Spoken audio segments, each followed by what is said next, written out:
ধিঙ্কা চিকা ধিঙ্কা চিকা ধিঙ্কা চিকা, আহা কি আনন্দ আকাশে বাতাসে, আহা কি আনন্দ আকাশে বাতাসে। ভারত ছেড়ে যাব আমি উগান্ডারি দেশে, ও ভারত ছেড়ে যাব আমি উগান্ডারি দেশে। কি হাসু আপা, আজকে এত খুশি খুশি লাগতেছে? তলে তলে উগান্ডার সাথে আঘাত হয়ে গেছে, ভিসা হাতে হয়ে গেছি, খুব শীঘ্রই উগান্ডায় চলে যাব।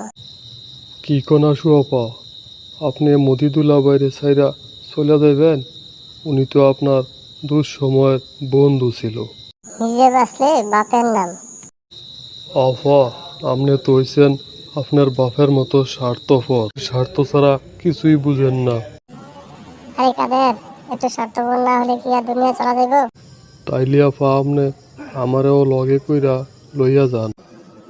আগে আমি যাইয়া লই কাউয়া, পরে তোমার ব্যবস্থা করতেছি। আচ্ছা আপা, এত দেশ থাকতে এমনি উগান্ডায় কেন যাইবেন? আরে কাউয়া, উগান্ডায় কোনো বাঙালি নাই, ওইখানে বসে ষড়যন্ত্র করলে কোনো বাঙালি আমরা ধরতে পারবো না। এই জন্যই আমি উগান্ডা যেতেছি, এতে ষড়যন্ত্র করে বাংলাদেশে ধ্বংস করা যায়। আসলে আপা আপনার মাথায় বুদ্ধি আছে, এই জন্যই আপনারা সবাই শয়তানের হেডমাস্টার কয়। তাইলে এই কথাই রইল, তোমার মতিদুল আবের খেয়াল রাখো কাউয়া।